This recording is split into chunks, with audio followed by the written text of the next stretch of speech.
Gadis tetangga hanya sendirian di dalam rumah. Tapi aku di luar pintu tahu dia akan segera mati. Bahkan aku lebih tahu waktu kematiannya daripada dia. Tapi aku tidak peduli. Karena 3 hari yang lalu, aku secara tidak sengaja menemukan bahwa aku bisa melihat sisa umur semua orang. Dulu aku juga berusaha keras untuk mengubah nasib mereka. Tapi akhirnya tidak membuahkan hasil.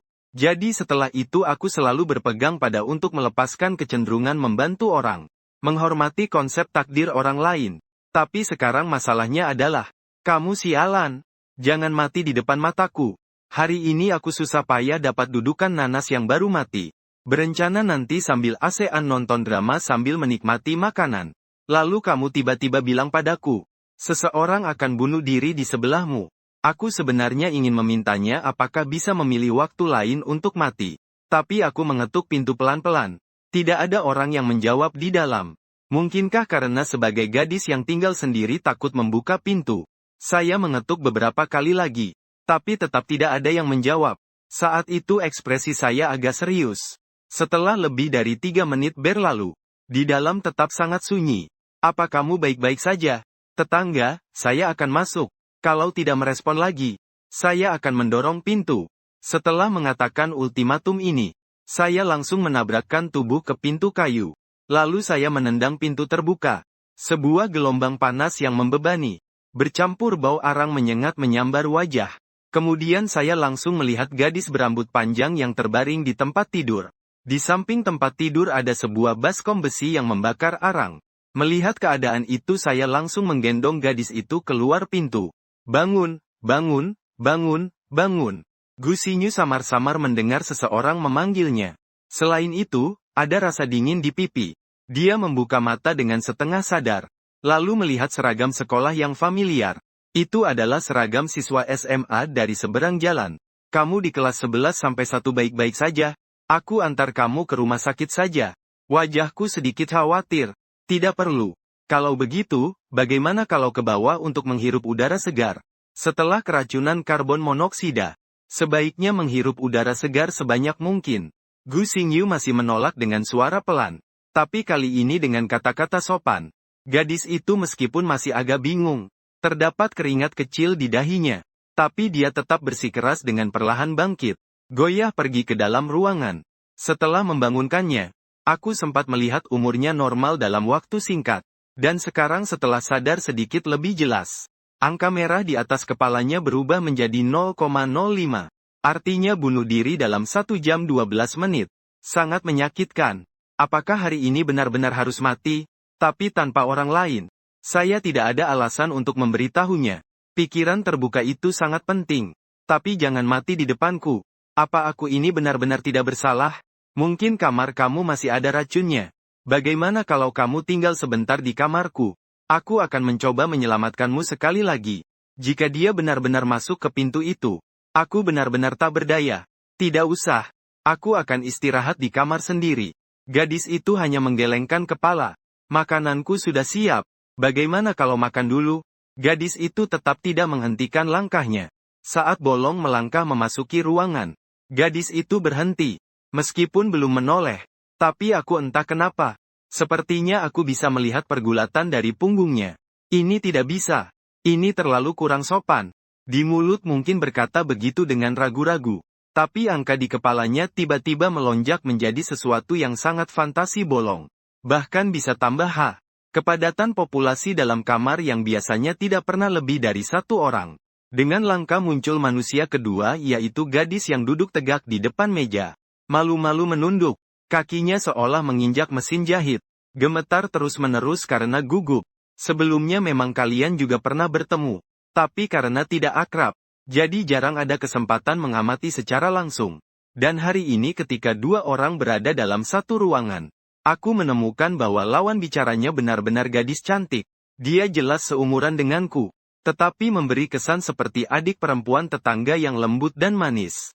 Bukankah katanya semakin cantik, semakin sedikit masalahnya?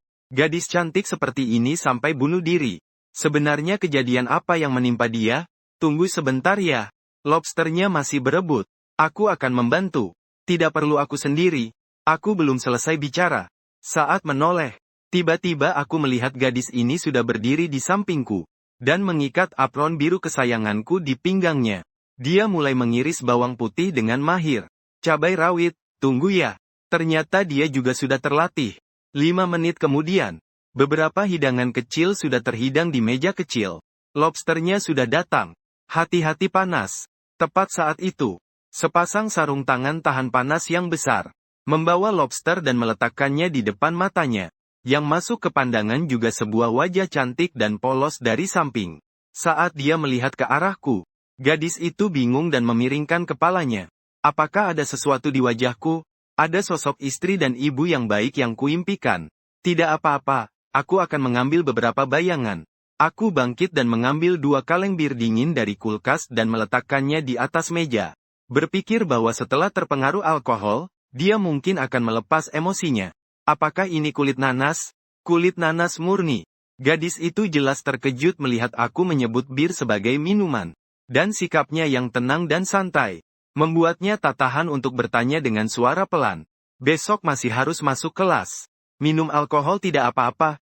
Aku menggeleng tanpa masalah. Ini apa sih? Di kelas kita saat bimbingan malam masih ada yang masak hotpot di belakang. Ada hal seperti ini juga ya? Wali kelas sudah tidak peduli lagi. Ini kan panci yang dibawa oleh wali kelas. Ah, cewek itu kaget sampai mengeluarkan tanda tanya. Cuma bercanda. Pasti sembunyi-sembunyi dari wali kelas. Jadi masak hotpotnya memang benar adanya. SMA 11 tidak seperti yang dibayangkan. Gu Xingyu pikir setidaknya itu sekolah unggulan provinsi. Atmosfer sekolah tidak mungkin sesantai ini. Gu Xingyu meski mulutnya mengeluhkan, tetapi pikirannya membayangkan. Pian-pian sedang makan hotpot di barisan belakang. Memasak dengan panci juga bisa dilakukan. Tapi bagaimana makan tanpa saus celup? Para juara kelas di SMA 4 pasti tidak bisa membayangkan ini. Bagaimanapun kalian adalah 2 sekolah terbaik di kota. Rata-rata semua juara kelas. Saya agak bingung. Sekolahnya begitu buruk. Apa sampai terkejut? Bahkan mengernyitkan kening. Tidak juga. Setiap sekolah pasti punya siswa yang kurang baik. Bukan aku tidak. Aku tidak bilang. Kamu ini sama gadis kecil. Kamu sudah buat semua ini. Namaku Fang Yuan. Panggil aku Fang Yuan saja. Namaku Gu Xingyu. Mari makan dulu. Lapar sampai tidak tahan. Terbayang dia hampir saja berhasil bunuh diri. Jadi aku sangat menghindari kata kematian. Agar dia tidak terpikir hal-hal buruk. Untungnya umurnya masih belum berkurang drastis. Tapi kenapa dia menatapku dengan tatapan tajam? Tanganmu tadi terbakar saat masuk ke kamarku, kan? Gu Xingyu sebenarnya sudah memperhatikan sejak lama. Tapi soal topik tadi, dia juga tidak ingin membahasnya. Gagal bunuh diri itu sangat memalukan. Biar aku lihat dia dulu. Begitu kata-katanya selesai, dia langsung memegang tanganku, lalu membuka telapak tangan. Melihat bagian yang agak merah di atasnya. Tunggu sebentar. Setelah berkata begitu, Gu Xingyu pergi ke kamar mandi. Tidak lama kemudian dia datang sambil membawa pasta gigi. Dengan merata mengoleskan di bagian yang terbakar. Setelah selesai mengoles, dia masih menunduk. Kemudian meniup perlahan beberapa kali ke bagian itu. Angin yang ditiupnya menyebarkan sensasi dingin dari pasta gigi ke luka di tangannya sendiri. Sungguh ajaib. Sakitnya langsung pergi. Mengenai makan. Selagi panas, lobster Boston di tengah piring dikukus hingga merah merona. Dipotong menjadi 2 dari tengah. Daging udang putih yang penuh dan halus tersembunyi di dalam cangkang udang. Lobster besar lebih dari 1 pon. Roe udang juga ada sekelompok besar dengan aroma yang kuat. Saat itu Gu Xingyu meskipun sangat malu. Namun hatinya juga penuh harapan. Walaupun sudah pernah melihat lobster Boston berkali-kali di supermarket. Namun kelezatannya baru bisa dinikmati. Ini adalah pertama kalinya dia berkesempatan mencicipi. Selagi panas ya. Jangan melamun. Aku segera mengambil sepotong setengah lobster dengan sumpit dan meletakkannya di mangkuk lawan. Aku tidak membutuhkan sebanyak ini. Gu Xingyu segera minta maaf sambil melambaikan tangan menolak. Tapi begitu didengar, Happy langsung menyerahkannya ke tangannya. Aku juga dengan penuh perhatian membantu dia membuka cincin tarikan kaleng. Bersentuhan ringan dengan lawan. Aku mengangkat kaleng Happy. Berencana untuk mengantar teman yang baru saja dikenalnya dengan baik. Di depan matanya, semuanya tak bergerak sama sekali. Gu Xingyu bukan tidak pernah minum bir. Dulu saat kerabat bercanda dengannya. Dia juga pernah mencicipi sedikit. Rasanya sebenarnya tidak buruk. Hanya terasa agak aneh. Mungkin ini karena minum birha di musim dingin. Bukankah birha paling enak diminum di musim panas? Terlihat juga cukup menyegarkan. Jadi dia tidak terlalu memikirkan. Gu Xinyu bersulang dengan pria tinggi di depannya. Lalu meneguk dengan suara gemericik yang cukup besar. Ternyata sangat menyegarkan. Saya tidak menyangka gadis ini memiliki sisi kontras seperti ini. Namun ketika lawan meletakkan birhanya, wajahnya sudah memerah sepenuhnya. Ini berarti mabuk. Saya menilai dari wajahnya yang sedikit mabuk. Ini hanya sedikit pahit. Gu Xinyu menggelengkan kepala. Dengan sangat sadar berkata, tapi rasanya cukup sejuk. Siapa juga sih yang mabuk hanya dengan seteguk bir ringan? Kalau di dunia nyata benar-benar bertemu, itu berarti orang tersebut mungkin pemain dengan tingkat sangat tinggi. Sengaja memancing anak laki-laki kecil. Anak laki-laki itu terpancing. Dan masih merasa orang itu sangat imut. Sangat polos ya. Setelah bersulang, aku mengambil sumpit dari kulit lobster yang aku kupas. Daging udang putih murni dicelupkan perlahan ke saus. Lalu dimasukkan ke dalam mulut. Nikmat sekali. Setelah aku makan satu gigitan, Gu Xinyu juga dengan hati-hati menyuapkan sepincuk daging udang ke mulutnya. Lalu menutup mata dengan bahagia. Ternyata memang sangat lezat. Beruntung juga aku sempat makan sekali sebelum mati. Kalau tidak, betapa sayangnya. Bersulang, aku angkat HP. Gu Xinyu kali ini sangat mabuk. Mengangkat HP seperti bersulang dengan diri sendiri. Sikapnya jauh lebih natural. Seolah-olah benar-benar membuka diri pada orang asing ini. Hanya saja ada sesuatu yang membuatku merasa agak rumit dan sedih. Walaupun suasana hati saat ini cukup indah. Emosi pun ditenangkan sejenak. Namun rencana mereka untuk bunuh diri sehari kemudian, sama sekali tidak berubah. Aku mencoba berpikir tentang seorang siswa yang seperti aku pergi pulang sekolah. Apa yang bisa terjadi? Sampai membuatnya tanpa ragu-ragu untuk bunuh diri. Aku hanya bisa memikirkan satu kemungkinan, yaitu keluarga. Dan sekarang membicarakan tentang keluarga, hanya bisa membuatnya makan nasi sisa dengan tidak tenang. Apakah kamu sering memasak untuk dirimu sendiri? Gu Xinyu bertanya dengan penasaran. Iya, tapi cuma untuk makan malam. Sarapan, makan siang, sekolah sudah menyediakan. Kalau begitu masakmu hebat sekali ya. Bisa memasak semua masakan dengan jelas. Memasak dengan jelas dianggap hebat ya. Jangan terlalu memuji.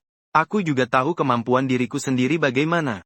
Kalau lawan bicara sampai mengatakan bisa memasak dengan jelas seperti itu, berarti kemampuan memasaknya setidaknya lebih baik dari aku.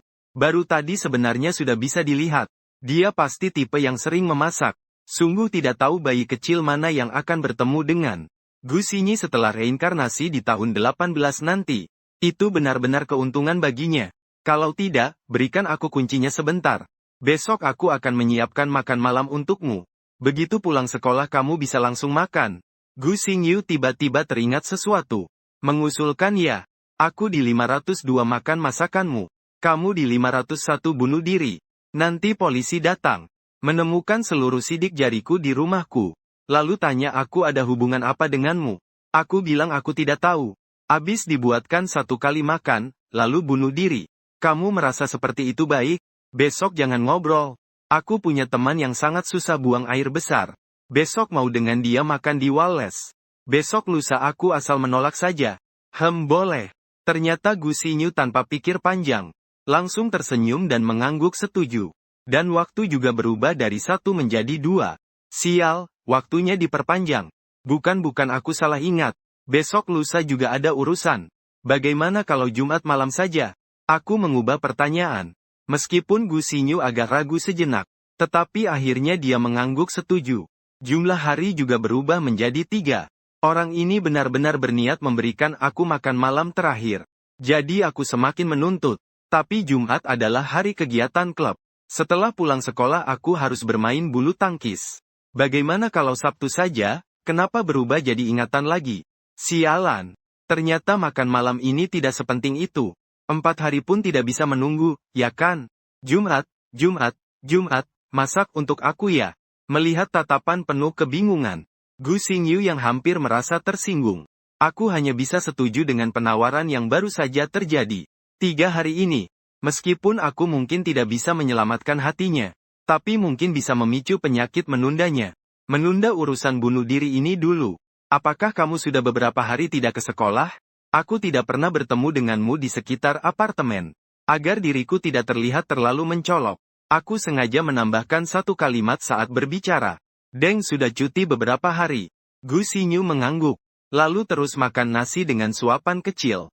Jadi, besok mau sekolah bareng nggak? Aku mengajukan pertanyaan tanpa sengaja.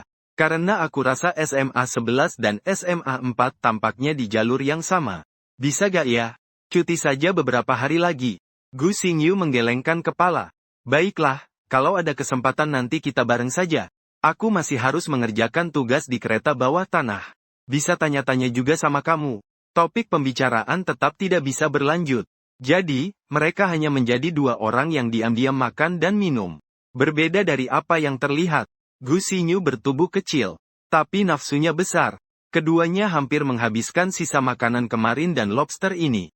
Setelah meneguk tegukan terakhir birha, dia tiba-tiba bersendawa pelan. Pipi juga menjadi lebih merah merona. Aku menatap mata ini yang agak goyah di depanku. Untuk tetap terjaga, gadis yang pelan-pelan menepuk pipinya sendiri. Hatiku merasa sedikit sakit. Orang dengan penyakit terminal tidak bisa diselamatkan. Karena dia tidak mendengarkanku. Anak kecil di pinggir jalan juga tidak bisa menyelamatkannya. Terselesaikan terlalu cepat.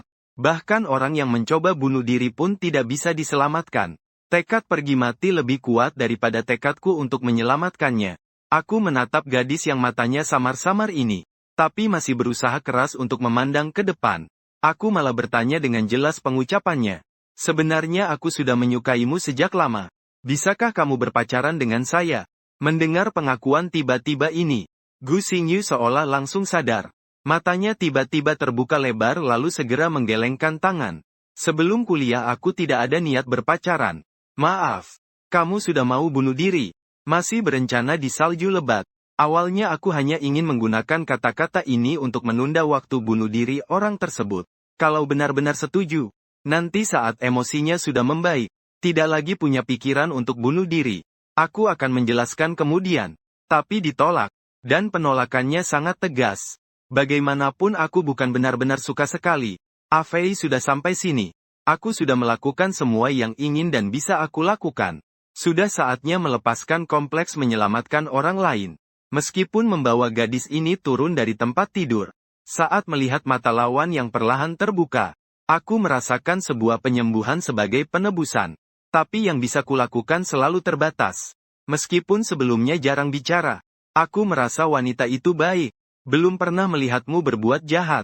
Menghadapi lelaki di depan mata, Gu Xingyu berkata dengan sikap cukup serius. Kamu tinggi. Wajahmu juga tampan.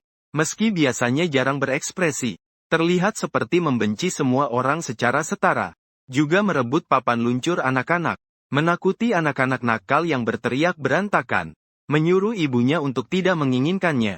Ting ting ting. Kamu mabuk ya? Pacaran denganku? Sial banget. Mending jangan. Kamu pasti akan menemukan cewek yang lebih baik. Gu Xingyu berusaha tersenyum. Tulus mendoakanmu. Mengangguk sebagai tanggapan. Langsung mengakhiri topik ini. Lalu berdiri dan membereskan jaring. Biarkan aku saja yang melakukannya. Tidak boleh makan tanpa membayar. Gu Xingyu segera membantu. Inisiatif mengumpulkan piring. Menumpuk piring-piring itu bersama-sama. Membawa ke sisi bak cuci piring. Bersiap membuka keran untuk mencuci piring. Ternyata gadis kecil itu sudah mabuk pusing. Dia mengibas-ngibas ke udara. Tapi berkali-kali gagal menangkap apapun. Kemudian terlihat bingung. Meminta bantuan padaku. Bak cuci kalian ada 2 keran ya? Ia melangkah cepat ke kanan. Memutar keran yang persis sama di sebelah kanan. Setelah air keluar, Gu Xingyu menunjukkan ekspresi terkejut. Iya, segar sekali. Awalnya aku berharap orang ini akan berbicara jujur setelah mabuk. Menceritakan beberapa hal menyedihkan. Tapi yang kulihat hanya dia menunjukkan sifat aslinya setelah mabuk. Meskipun matanya sudah mulai berbayang. Gu Xingyu tetap setengah mabuk mencuci semua piring di rumahku. Dan sumpit dengan bersih. Dia melepas celemek dan menggantungnya di dinding.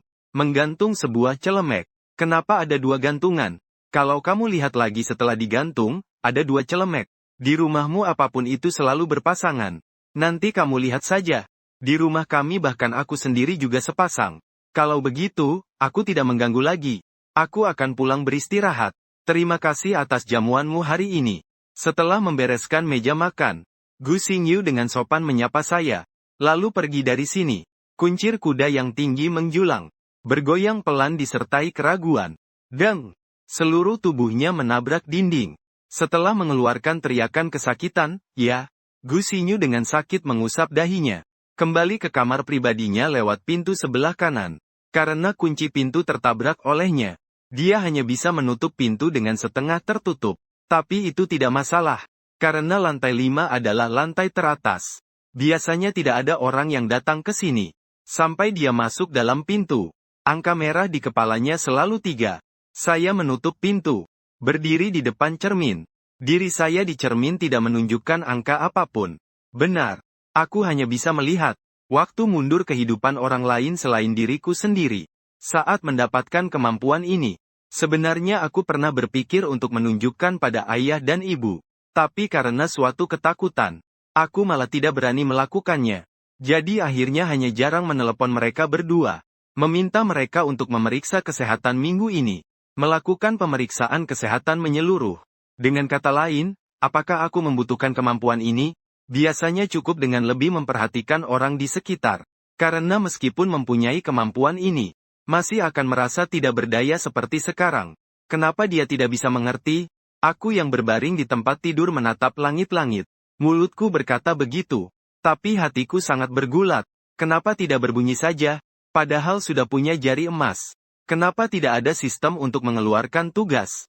Kalau memang tidak bisa, pakai simulator pacaran juga boleh. Kekuatan super si sapi kuda ini cuma buat aku lihat umur orang lain. Lalu buka tenda ramal nggak jadi juga. Keesokan paginya bangun. Aku selesai cuci muka. Mengenakan tas punggung keluar rumah. Kunci pintu sebelah masih rusak. Tapi sepertinya tertutup sesuatu. Jadi pintunya masih cukup rapat tertutup. Aku hanya berhenti beberapa detik. Lalu segera menuju. Kebetulan bertemu kakek baju putih yang sedang di bawah pohon itu. Maaf. Aku memang tidak tahu kakek itu sedang menabrakkan perut ke tunggul pohon. Namanya olahraga apa ya? Tapi membelakangi pohon terus menabrak itu. Aku tahu Iron Mountain Lion, kan? Pemilik rumah kakek itu hampir 70 tahun. Aku melihat dia masih punya umur 10 tahun lagi. Hari-hari ini sepertinya memang agak berguna. Om, kamu tahu gadis yang di sebelah rumah itu orang mana? Berhenti mendengar suara. Kakek Risu menoleh dan tersenyum padaku. Xiao Fang ya. Kenapa kamu tertarik sama dia? Kamu anak muda cukup berwawasan. Gadis itu memang cantik sekali. Tidak ada cara lain. Kalau mau dapat informasi dari kakek, harus sabar menerima olok-olok kakek terhadapmu. Aku bukan tipe yang seperti itu. Mereka tidak memperhatikan otak rendah mereka yang sombong. Lagi pula aku juga tidak merasa diriku terpaksa mengagumi Xinyu. Sepertinya dari provinsi Jinan. Ayahnya yang mengirimnya. Anak dari tantenya masuk sekolah lain. Jadi ada satu kursi tersisa. Dia belajar di sini. Pak, apakah Anda punya kontak bibinya? Sudah sejauh ini. Iya. Ingin tahu tentang mahar dari pihak Jinan. Agar pulang dan memberitahu ayah saya untuk menabung uang. Saya bercanda dengan sangat serius. Tunggu sebentar. Kalau begitu saya berikan nomor teleponnya. Pak, cuma bercanda saja. Setelah mendengar ada hal seru seperti ini, langsung mengeluarkan ponsel. Memakai kacamata baca yang tergantung di leher. Dengan perlahan membolak-balik. Tulisannya bahkan lebih besar dari kecoa. Tencent menatap orang ini, Gu Fang. Sepertinya bibinya juga guru dia. Terima kasih, Pak. Saya simpan dulu. Setelah mendapat nomor telepon, aku berlari ke arah stasiun kereta bawah tanah. Sambil tidak sabar menekan tombol panggilan telepon. Mungkin bibi ini bisa membantu Gu Xingyu keluar dari masalah. Bagaimanapun juga dia keluarga. Jauh lebih berguna daripada saya sendiri. Di tengah lamunan, telepon pun tersambung. Bibi Wei Ayah, kamu salah tekan ya? Tanpa sengaja. Aku memanggil bibi. Membuat dia di ujung sana kaget. Hampir saja dia menutup telepon. Halo, Bu. Saya teman sekelas Gu Xingyu. Kamu teman sekelasnya. Lalu kenapa kamu memanggil saya bibi? Di ujung sana suara seorang wanita paruh baya. Suaranya terdengar seperti mengenakan kacamata. Wajah tanpa ekspresi. Guru tingkat tinggi. Namun cepat sekali dia mengalihkan pembicaraan sendiri. Teman sekelas, kenapa kamu yang menelepon aku? Apa yang terjadi dengan Xinyu?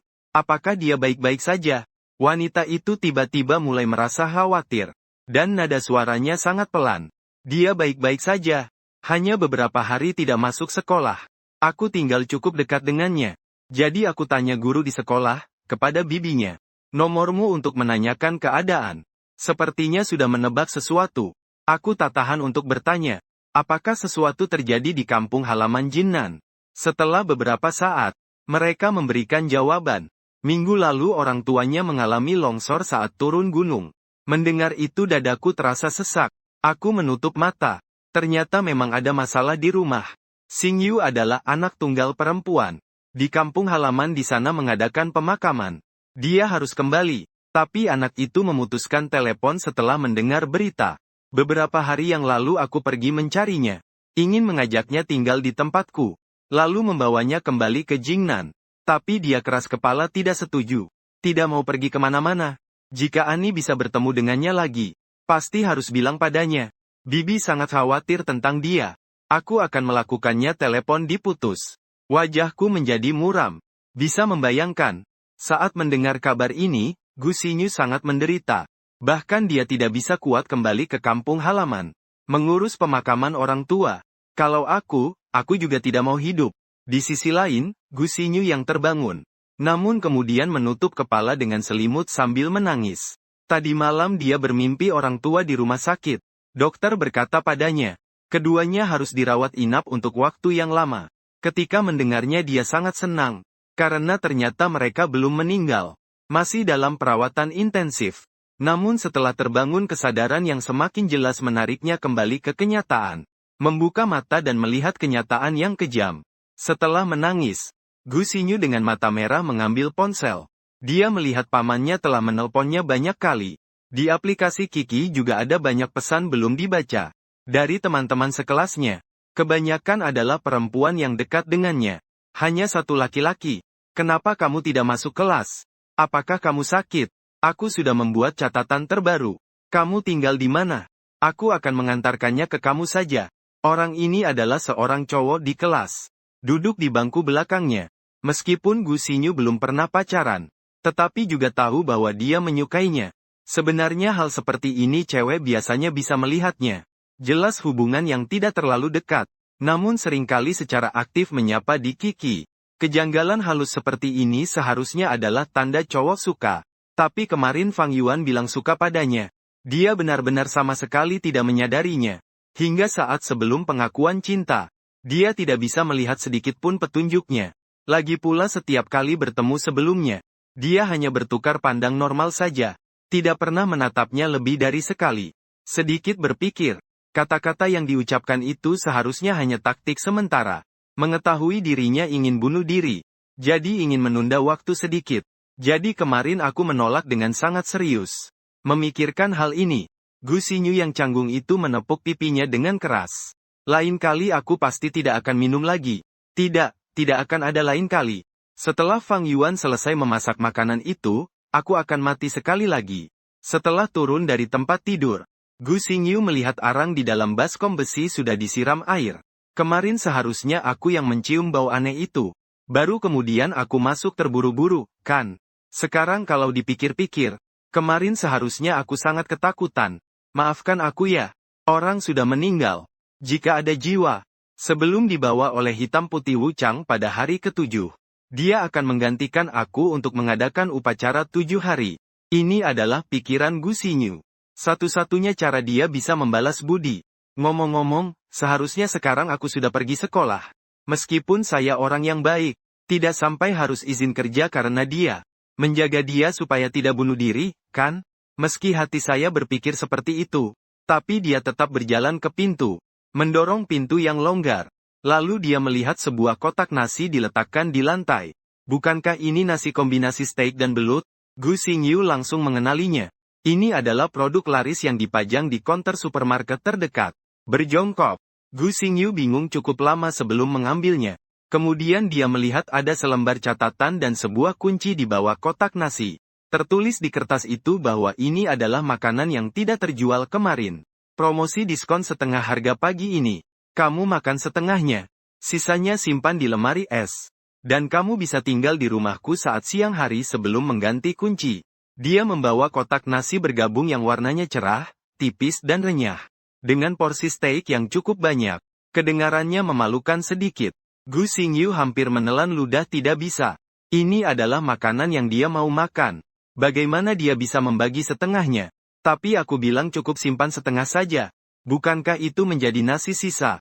Simpan sampai malam untuk dimakan bersama. Tapi aku sangat ingin makan. Dia pasti juga sangat ingin memakannya sendiri. Setelah sedikit kebimbangan, Gu Xingyu membawa pulang nasi belut campur dua rasa ke dalam rumah. Kemudian membuka kulkas kecil pemilik rumah. Sosis ham, telur, mentimun. Manfaatkan sebelum pelajaran terakhir pagi untuk mengantarkan makanan ke sekolah. Waktu cepat tiba saat makan siang. Ketika aku sedang bersiap bangun dan makan bersama sahabat Zhou Yu, tiba-tiba ada teman memanggilku dari pintu. Ada yang mencari kamu di Fang Yuan. Kemudian seorang gadis yang membawa kotak makan besar. Dengan hati-hati mengintip masuk. Hanya menunjukkan setengah wajah kecil yang manis. Para cowok berteriak satu demi satu melihat situasi itu. Ada yang cari kamu, Fang Yuan. Membawakan makanan untukmu. Ayo cepat makan, makanannya sudah dingin.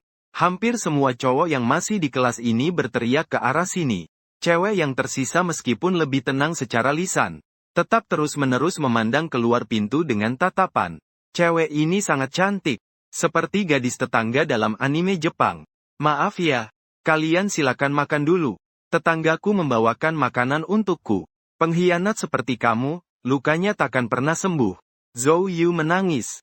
Dia sangat sedih menyadari. Teman cowok yang dulunya sama-sama jomblo ternyata jadi punya pacar. Dan pacarnya itu keren banget. Kamu benar-benar pantas mati. Maaf. Pergi-pergi. Aku mengepal tangan kepada Zhou Yu dan yang lain untuk minta maaf. Lalu keluar rumah mencari Gu Xingyu.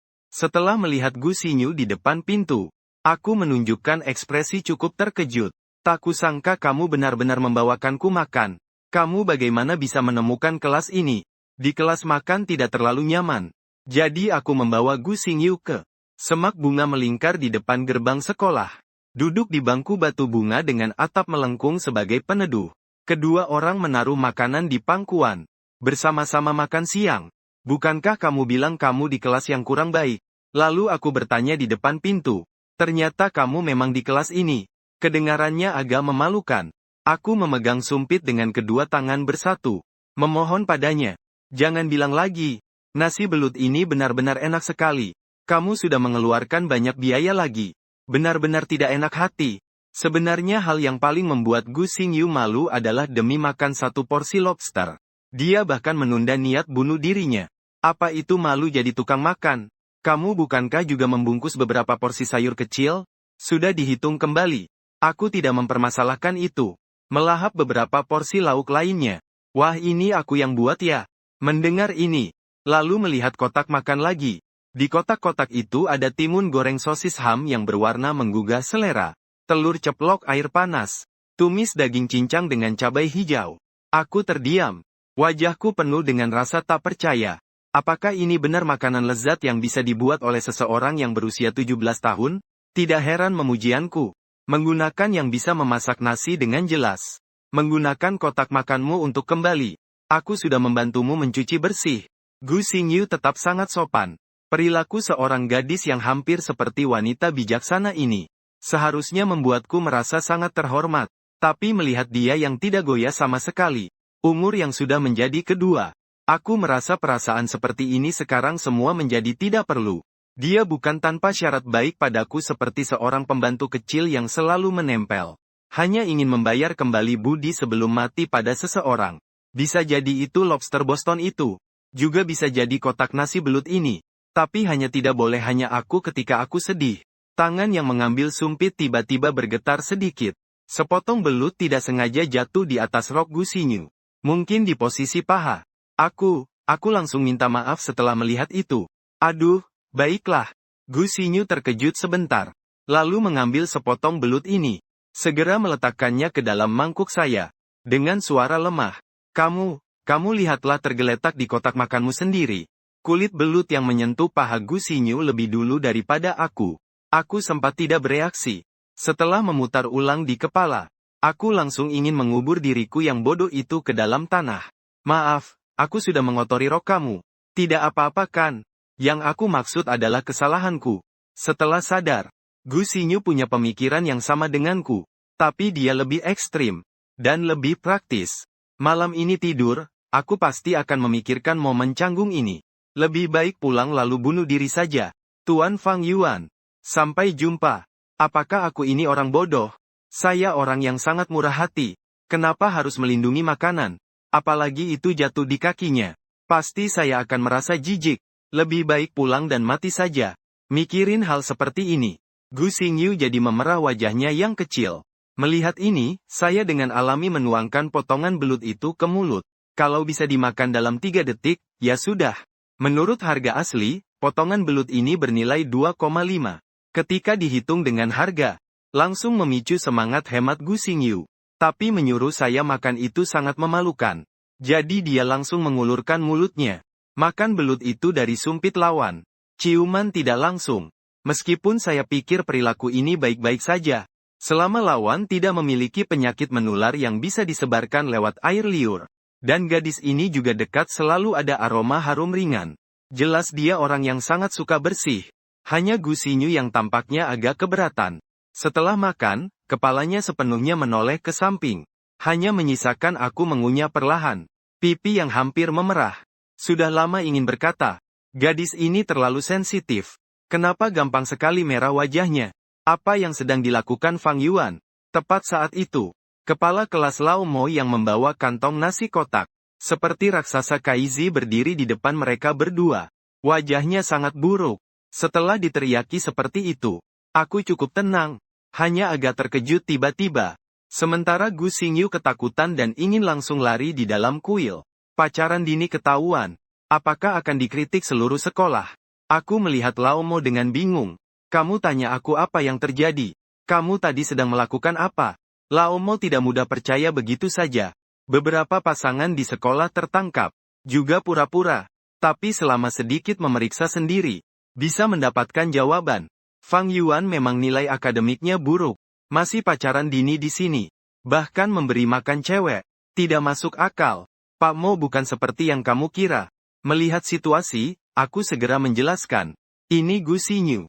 Sepupu saya, juga anak dari bibi saya, datang ke kota Siahai untuk urusan pindah sekolah. Soal memberi makan tadi, tolong beri saya muka. Pindah ke sekolah mana?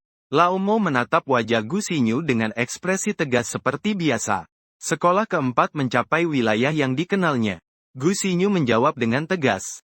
Siapa kepala sekolah SMU 4? Zhang Jianjun. Semangat Gu Xingyu semakin kuat saat bertanding. Mendengar nama ini. Setelah mengonfirmasi identitas lawan, ekspresi Lao Mo menjadi rileks sedikit. Benar. Gadis ini mulai menyukai sedikit. Juga tidak merasa aku benar-benar tak tersembuhkan. Sebenarnya Lao Mo adalah seorang yang sangat diskriminatif terhadap tingkat pendidikan. Bahkan ia pernah mengunggulkan orang lain. Belajar sangat baik. Orang bisa salah. Omongannya agak kekanak-kanakan dan ekstrim. Dalam pandangannya, siswa yang tidak bisa masuk universitas ternama dianggap tidak ada keberadaannya. Dan SMU 4 adalah 2 besar di seluruh kota. Serta 5 besar di seluruh provinsi.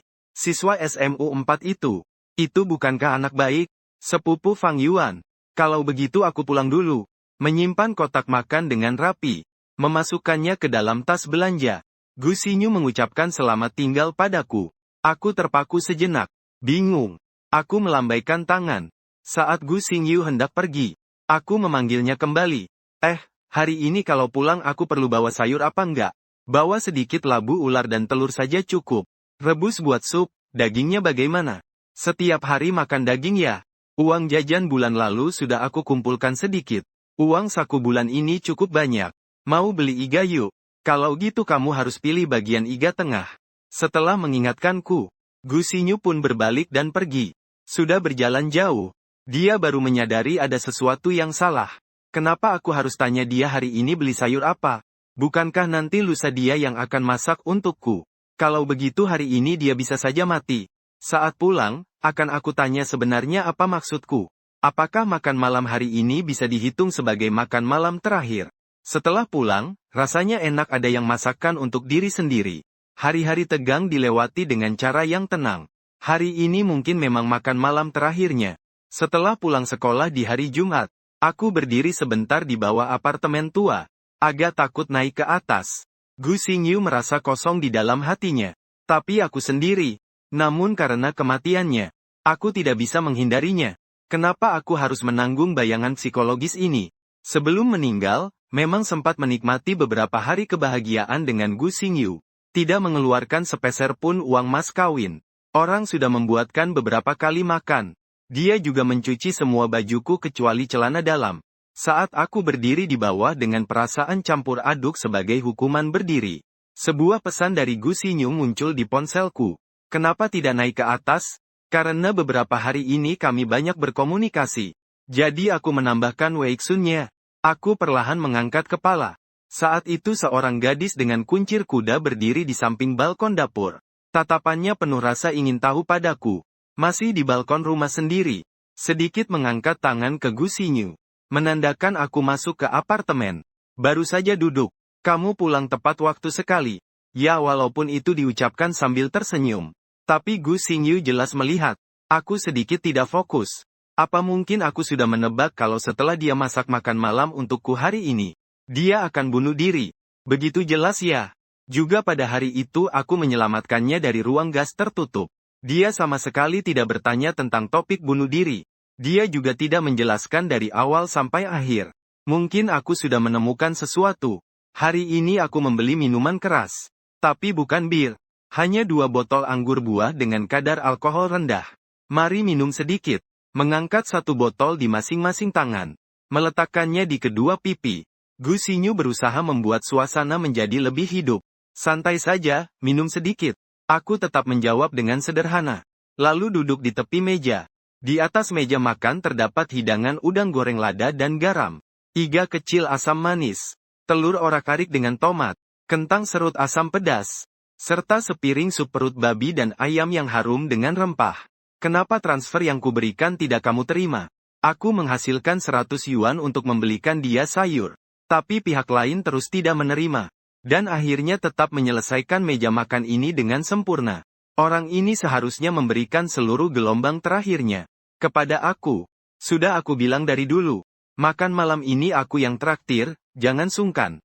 Ekspresi Gu Xingyu sangat serius. Sudah sering makan gratis darimu. Kali ini tidak bisa lagi membiarkanmu keluar uang. Uang saku di tangan Gu Xingyu tersisa 165,6 yuan. Dia tidak menerima setiap bulan. Tapi kehabisan uang baru minta ke orang tua. Dan dia berpikir sudah hampir mati. Jadi dia bahkan mengeluarkan uang dari uang hadiah di dalam aplikasi Pinguin. Kalau begitu terima kasih banyak. Karena pihak lain bersikuku tidak mau menerima. Aku juga tidak punya hak lebih. Akhirnya menunduk seperti itu. Mengambil sumpit untuk menyuapi makanan. Hari ini suasana hatiku sepertinya tidak begitu baik. Meskipun terus tersenyum. Nada bicaraku juga sangat lembut. Tapi dari beberapa hari ini aku mengerti. Gu Xingyu tahu kebiasaanku seharusnya adalah memasang wajah yang penuh kejengkelan pada dunia. Titik tertawaku sangat tinggi. Nada bicaraku samar-samar membawa sedikit rasa licik. Dan diselingi dengan sedikit ketidakpedulian yang santai. Sambil seperti ini diam-diam mengintipku. Di sampingku Gu Xingyu. Ruo-ruo membuka sebotol anggur rasa sampanye dan meletakkannya di sisiku. Lalu kembali diam-diam mengamati. Aku berkata terima kasih lagi. Lalu kembali menunduk makan. Minum koktail. Bagaimana rasa makanannya? Memiringkan kepala. Gu Xingyu bertanya dengan penasaran apakah enak. Saya mengangguk. Lalu mengambil seekor udang goreng lada garam yang ukurannya berkali-kali lipat. Dan memasukkannya ke dalam mulut. Justru dengan rasa ingin tahu bertanya padanya. Kenapa kamu tidak makan? Gu Xingyu memaksakan senyum. Membuka kaleng minuman buah rasa persik putih dan elderflower-nya. Secara sukarela bersulang denganku. Masing-masing meminum seteguk. Kemudian keduanya secara bersamaan menunduk untuk makan. Aku bahkan secara pribadi menyajikan semangkuk sup ayam perut babi untuk Gu Xingyu. Dia juga mengambil potongan iga terbaik dan meletakkannya ke mangkok lawan bicara. Keduanya dengan tenang, berharmoni berbagi makan malam yang mewah ini. Hingga Gu Xingyu tiba-tiba berdiri. Menepuk kedua tangan di atas meja kayu kecil. Dengan serius marah berkata, bukan tentang makanan ini. Aku sudah memasak sepanjang sore. Kamu hanya punya reaksi seperti ini? Aku yang lugu seperti berang-berang itu mengangkat kepala. Mataku memperlihatkan sorot yang jernih. Apa ini? Masakan ini aku buat sepanjang sore. Saat menghidangkan sup, khawatir kendi kecilmu tidak muat dan meluap. Aku berdiri di samping mengawasi selama 1 jam penuh. Bahkan tidak berani bergerak. Kamu tahu tidak? Kalau begitu kenapa kamu tidak bawa bangku? Apakah ini inti masalahnya? Wajah Gu Xingyu memerah karena aku. Sebentar saja dia tampak tidak tahu harus berkata apa lagi. Bukan aku bilang aku membunuh tanpa berkedip. Kamu tanya apa mataku kering? Enak sekali. Suka makan ini. Sangat terharu. Ada masalah apa dengan ini? Melihat Gu Xingyu seperti ini, aku entah kenapa jadi gugup. Bahkan kalau lawan melompat pun belum tentu bisa memukul kepalaku. Tapi aku punya perasaan aneh bahwa gadis ini akan memukul kepalaku sampai hancur. Selain itu angka 0,07 yang tadinya di atas kepalanya tiba-tiba berubah menjadi 0, artinya umur yang semula 1,5 jam berubah menjadi 1 batu permata. Apakah 1 jam tambahan ini akan membawaku juga pergi? Ini bukan konsekuensi bintang Korea, kan? Duduk yang rapi. Gu Xingyu memerintahkan saya dengan serius seperti guru taman kanak-kanak. Aku tidak berani bergerak sembarangan. Duduk dengan tegak di bangku. Kemudian Gu Xingyu mengulurkan tangan di depanku. Seperti anak-anak bermain plastisin, tangannya mulai mencubit. Tapi bukan mencubit sembarangan. Dia melakukannya dengan aturan. Senyum bisnis yang dipaksakan dari sudut mulut ditekan. Matanya yang sengaja dibuka karena sopan santun. Juga diatur menjadi malas seperti biasanya. Terakhir adalah posisi duduk yang terkejut. Sesuaikan posisi siku tangan satu yang berbeda di kedua bahu dan diletakkan di atas meja. Sikap bebas seperti kakek pagi yang sedang minum arak pagi. Selalu terasa masih kurang natural. Tatapan tidak cukup setengah hati. Rasa bosan terhadap dunia tidak cukup kuat. Gu Xingyu mulai meneliti. Kau buat aku pikirkan dulu. Dia menyandarkan dagu dengan kedua tangan bersilang. Setelah sedikit merenung, aku menghela napas. Dengan ekspresi dingin menatap ke arah lawan. Oh ya, meskipun sebenarnya kita tidak kenal lama. Tapi setelah aku kembali yang sudah familiar, Gu Xingyu perlahan melunak alisnya. Waktu di atas kepalanya juga kembali menjadi 0,07. Jadi kamu merasa tidak tenang meninggalkanku saat sekarat. Aku memasang ekspresi wajah sarkas. Baru kamu merasa nyaman. Enakkah? Bagus. Semua sudah pada tingkat bisa keluar dan menghasilkan uang. Aku mengangguk. Penilaian yang serius. Betul. Itulah jenis ucapan yang sengaja membuat orang salah paham. Kali ini aku benar-benar tulus. Seandainya dari dulu seperti ini akan lebih baik. Aku kira kamu tidak nafsu makan dan tidak bisa menyelesaikan makan ini. Setelah melihat reaksiku yang sebenarnya, Gu Xingyu juga tidak khawatir usahanya akan sia-sia. Tidak berhutang apapun kepada siapapun yang baik padanya. Oh, dan juga Bibi. Tapi terpaksa. Pasti harus menyakiti beberapa orang. Dan jika orang tersebut lebih dekat dengannya, maka lebih mudah untuk memaafkan dirinya secara psikologis. Kamu seharusnya sudah bisa melihat. Aku agak tidak enak hati. Gu Xingyu mengerti dan mengangguk. Menjadi sangat sopan. Masih suka mengucapkan terima kasih kepada orang lain. Bahkan masih tersenyum dengan lembut. Cara kamu mengekspresikan perasaan sedih terlalu ekstrim. Gu Xingyu sudah memutuskan. Orang lain mungkin menebak ini adalah makan malam terakhir. Jadi dia memutuskan untuk pindah ke tempat lain untuk meninggalkan dunia ini. Jadi saya menghadapi dia yang tiba-tiba menghilang. Masih bisa memiliki 2 macam bayangan. Fang Yuan. Besok aku akan pulang ke rumah. Pindah ke sekolah di kampung halaman. Dia mengangkat sehelai rambut ke belakang telinga dari samping wajahnya. Mekarkan senyum malu-malu. Mobil jam 6 pagi terlalu terburu-buru. Jadi tidak sempat berpamitan. 0.2. Waktu berubah lagi. Sekarang menjadi 5 jam. Yaitu di tengah malam. Dia akan diam-diam pergi. Lalu diam-diam mati. Memang agak terburu-buru. Aku mengangkat kepala. Melihat wajah yang sudah tidak bisa menyembunyikan lebih banyak pikiran. Gadis yang tidak bisa lagi berpura-pura. Aku dengan inisiatif mengusulkan. Malam ini kamu ada niat melakukan sesuatu denganku tidak? Mendengar itu, Gu Xingyu tiba-tiba mengangkat kepala. Matanya menatapku dengan bingung. Besok libur. Hari ini juga tidak ada urusan. Jadi boleh begadang sedikit. Karena kamu bilang besok tidak sempat mengantarmu pergi, maka malam ini kita berpisah dengan baik-baik saja. Gu Xingyu itu memaksa tersenyum tipis. Tapi besok pagi aku harus buru-buru naik bus. Tidak bisa begadang. Mendengar itu, aku meletakkan tangan di bahu Gu Xingyu. Dengan nada penuh perhatian berkata, kamu masih muda. Atasi saja dulu. Gu Xingyu. Rasanya apa yang aku alami ini? Seperti nada kepala sekolah-sekolah menengah keempat saat memberikan janji kosong kepada guru baru. Tapi malam ini mau ngapain ya? Dia pulang agak malam sedikit tidak masalah. Lagi pula urusan bunuh diri ini juga tidak mendesak. Persyaratan terhadap tempat dan lingkungan tidak terlalu ketat. Seandainya tadi malam ada upacara perpisahan lainnya, pasti dia setidaknya menyisakan uang untuk 2 gelas teh susu. Sekarang benar-benar mati karena kemiskinan. Tidak tahu bagaimana rasanya tidak pernah mengucapkan selamat tinggal kepada gadis. Aku menggelengkan kepala. Dengan nada jujur. Kalau begitu temani aku main beberapa game. Gu Xingyu memutar layar ponsel secara horizontal. Secara aktif menyarankan Genshin, Naruto, atau Glory. Tapi setelah aku menggelengkan kepala, dia sekarang benar-benar kehabisan akal. Sebelumnya saat menemani anak bibinya main game, memang pakai beberapa aplikasi ini. Kalau begitu, kita keluar minum beberapa gelas teh susu ya. Gu Xingyu teringat dia masih punya Huabei yang bisa dipakai. Meskipun meninggal dengan membawa utang adalah tindakan yang tidak bertanggung jawab, tapi utang sekecil ini seharusnya tidak akan mempengaruhi rantai keuangan para bos besar itu. Kalau begitu, itu seperti kencan ya. Tiba-tiba aku jadi malu-malu sendiri. Hal ini membuat Gu Xingyu agak terpancing emosinya. Dia tersenyum kering. Hanya minum teh susu saja. Seharusnya tidak sampai begitu kan? Kalau begitu kamu cukup playboy juga ya? Apa playboy sih? Kalau rencana selanjutnya seperti ini juga pertama kalinya aku minum teh susu bareng cowok loh. Setelah dikatakan seperti itu, Gu Xingyu tiba-tiba jadi serius. Setelah kejadian tadi yang luar biasa, secara berturut-turut menunjukkan karakteristik kedua dari 5 masalah internet. Aku kira kamu itu tipe cewek yang kalau sudah ada urusan sama teman, pasti ngejakin orang minum teh susu, kan? Bukan begitu malah. Aku kan miskin. Gimana mungkin tiap kali selalu traktir orang minum teh susu?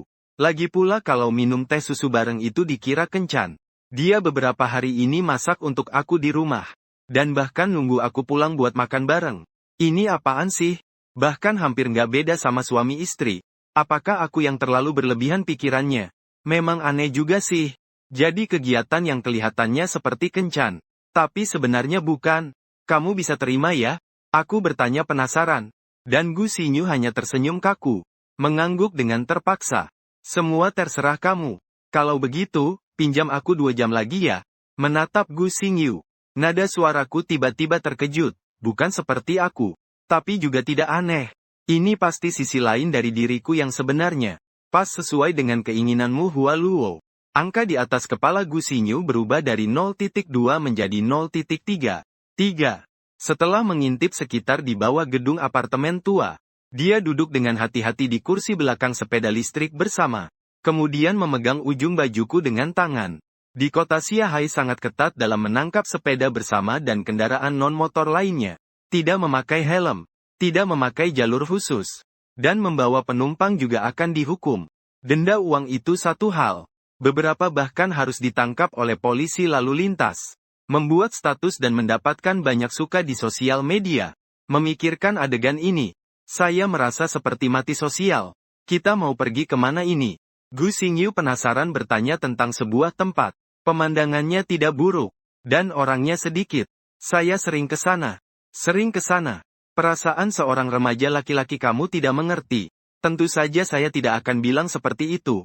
Itu adalah tempat yang jika ketahuan akan dipagari dan dikenakan biaya masuk. Di kota ternyata masih ada tempat seperti ini.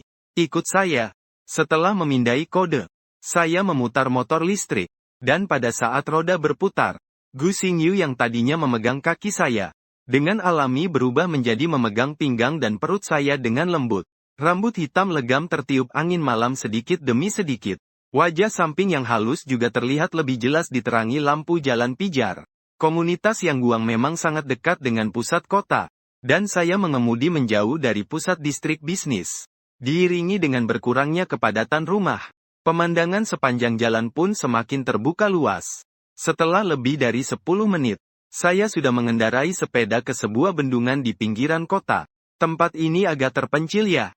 Nada bicara Gu Xingyu pun menjadi lebih hati-hati. Dan tanpa sadar, genggaman di pinggang saya juga menjadi lebih kuat. Lumayan. Ternyata yang ditakuti bukan saya.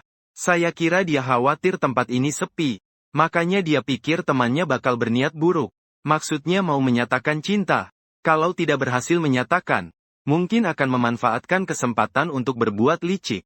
Di semak-semak pinggir jalan juga masih ada sepeda sewa yang ditinggalkan orang lain.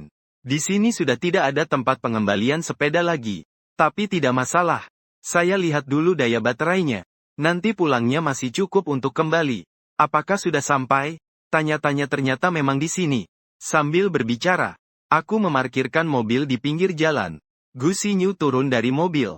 Angin sejuk yang datang membawa uap air yang lembab, meniup ke wajahnya, menerbangkan poninya, memperlihatkan sebuah wajah. Meskipun dahinya terbuka, tidak mengurangi kecantikannya sama sekali. Di sepanjang jalan aspal di tepi sungai terdapat sebuah bukit rendah. Sumber cahaya berbentuk kipas dari mercusuar dan lampu jalan, tepat menerangi area tepi sungai ini secara terang benderang. Untuk tempat kencan yang sangat bagus seperti ini, aku tidak bisa menyembunyikan rasa banggaku dalam suara. Biasanya malam hari di sini tidak ada orang yang datang. Paling-paling terkadang ada pemancing. Tapi karena aturan yang ketat, penertiban alat pancing baru sangat ketat. Lingkungannya cukup tenang. Ini adalah tempat yang sangat bagus untuk menikmati angin sungai. Oh ya, di tepi sungai juga ada pasir lembut. Saya belum selesai memperkenalkan. Saya sudah melihat Gu Xingyu melepas sepatunya. Bahkan kaus kakinya dimasukkan ke dalam sepatu. Berjalan menuju ke tepi sungai. Cahaya dari mercusuar dan lampu jalan terbatas area penyinarannya. Tepi dua cahaya kipas tidak saling bertemu. Jadi ada satu titik buta yang tidak terlihat orang. Dan angka di kepalanya juga tidak terlihat. Saat itu saya tiba-tiba keringat dingin karena takut. Sedang bersiap untuk maju ke depan. Tapi baru melangkah satu langkah. Di bawah cahaya mercusuar muncul seorang gadis. Gadis itu mengangkat bagian bawah rok dengan kedua tangan. Kakinya telanjang menginjak pasir yang lembut. Angin sungai yang segar menerbangkan rambut panjangnya. Di bawah sinar bulan yang putih bersih. Matanya menatap saya tanpa noda sambil tersenyum polos. Sama seperti di tepi pantai. Masih ada pantai. Kaki telanjang menginjak pasir. Seketika ombak datang menghampiri. Membuat punggung kaki Gu Xingyu seluruhnya terbenam terasa sejuk. Langsung menyapu seluruh tubuh. Akhir musim panas di selatan masih menyimpan sisa panasnya. Udara malam masih terasa agak pengap. Jadi kesejukan saat ini bisa dibandingkan dengan sinar matahari hangat di musim dingin. Semuanya membuat orang sulit untuk tidak memuji. Yakin Gu Xingyu sangat senang bermain. Meskipun butiran pasir kecil ada yang menempel di bawah rok. Membuat gaun baru yang hari ini dipakai menjadi kotor. Tapi anak-anak kecil yang bermain lumpur saat kecil. Siapa yang masih peduli bersih saat bermain? Fang Yuan datang bermain. Gu Xingyu dengan senang hati ingin mengajak saya. Namun dia melihat temannya mengangkat ponsel mengarah kepadanya. Kamu sedang mengambil foto. Tiba-tiba memotret diam-diam satu foto. Kamu ingin melihat? Gu Xingyu berjalan ke sisiku. Menunduk melihat diriku di dalam ponsel. Adalah sebuah foto memegang ujung rok bermain air. Tiba-tiba sadar bulan hari ini juga sangat cerah dan indah. Sinar bulan menerpa tubuh sendiri dan muncul bayangan kecil. Sangat indah. Aku mengangguk. Menyetujui penilaian dari dia. Tidak menggunakan beauty filter. Tidak pakai PS atau filter. Begitu saja, sebuah foto tanpa makeup yang diambil sembarangan. Ternyata seperti wallpaper. Untuk kalimat yang aku ucapkan tanpa sengaja ini. Gu Xingyu tidak menjawab. Hanya mengangkat bahu dan tersenyum kecil. Lalu berbalik dan melanjutkan berjalan menuju tepi sungai. Aku tidak pakai sandal. Juga mengikutinya. Kami berdua berjalan melewati pasir yang lembut seperti itu. Tiba di dua batu besar di tepi sungai. Lalu duduk di atas batu. Pasti pantat, ya. Jangan bilang hal yang merusak suasana seperti itu. Air sungai yang basah di atas batu hijau. Mungkin meresap melalui kain katun dan menyentuh kulit. Gu Xingyu kali ini tidak menanggapi omonganku lagi.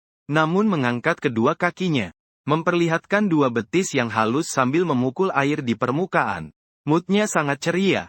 Gu Xingyu dengan sedikit rasa penasaran menatapku. Tempat ini, bagaimana kamu menemukannya? Sungguh luar biasa. Dulu saat naik sepeda pernah melewati sini. Pikirku pasti enak di malam hari. Jadi setiap ada waktu kosong, aku datang ke sini untuk menikmati angin. Lalu markas rahasia ini. Kamu pertama kali mengajak orang lain ke sini. Mata gadis itu berkilau dengan sedikit hasrat. Saya mengerti alasan dia bertanya bukan karena cemburu. Dia tidak perlu cemburu apapun. Dia hanya berharap apa yang dia dapat hari ini lebih berharga daripada barang itu sendiri. Harta karun yang saya bagikan padanya. Sampai sekarang hanya miliknya satu-satunya adalah yang pertama kali. Tapi jangan bilang siapa-siapa ya. Aku menurunkan suara dan berbisik. Jangan bilang sama orang lain. Gu Xingyu bertanya dengan heran sambil memiringkan kepala, kenapa tidak boleh? Lain kali kalau aku punya pacar, pasti akan kubawa dia juga. Kalau dia tahu ini bukan yang pertama kali, pasti dia tidak senang. Kata-katanya membuat ekspresi senang Gu Xingyu perlahan hilang. Ia mengerutkan bibir dengan ekspresi yang rumit.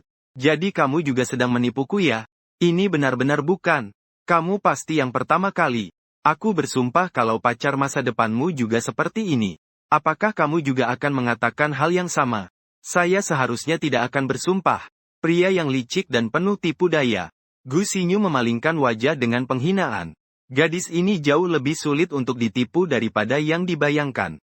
Lagi pula dia adalah juara belajar di sekolah nomor 4, otaknya pintar. Kondisi EQ rendah umumnya tidak ada. Mereka yang terlihat seperti pria polos yang kaku sebenarnya tidak benar-benar memiliki EQ rendah. Sebagian besar kasus mereka hanya tidak ingin berurusan dengan Erhu. Namun seharusnya juga sulit. Ada perempuan yang mau datang ke sini malam-malam untuk menikmati angin malam bersamaku. Karena memang tidak ada artinya. Terlalu memusingkan arti. Hidup akan sangat membosankan. Ucapan Gu Xingyu yang santai selalu diselingi dengan pemikiran filosofis sederhana. Yaitu orang tua dan keluarga sudah tiada. Dia tidak kuat menahan kesepian dan kesedihan ini. Kalau tidak ada hal itu, dia akan lebih optimis daripada siapapun. Lebih giat dari siapapun. Jadi dia memang disayangkan. Saat keduanya diam-diam menikmati angin. Menatap bulan terang di atas sungai. Tiba-tiba ada telepon masuk. Gu Xingyu mengernyit sedikit setelah melihatnya. Tapi tetap mengangkat telepon. Halo, ada apa? Dengan nada yang begitu dingin ditambah ekspresi tadi. Apakah ini seseorang yang tidak disukai? Atau sebenarnya tidak membenci?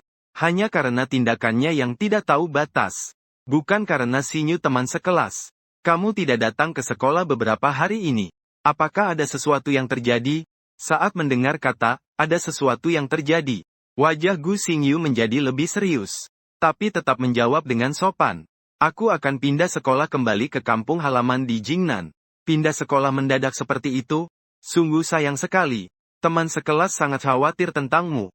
Apakah kamu akan berkumpul dengan teman sekelas sebelum pergi? Tidak perlu. Aku akan pergi besok. Terima kasih atas perhatian kalian. Siapa itu? Aku tiba-tiba menyela. Itu salah satu teman sekelas. Gu Xingyu terkejut sejenak.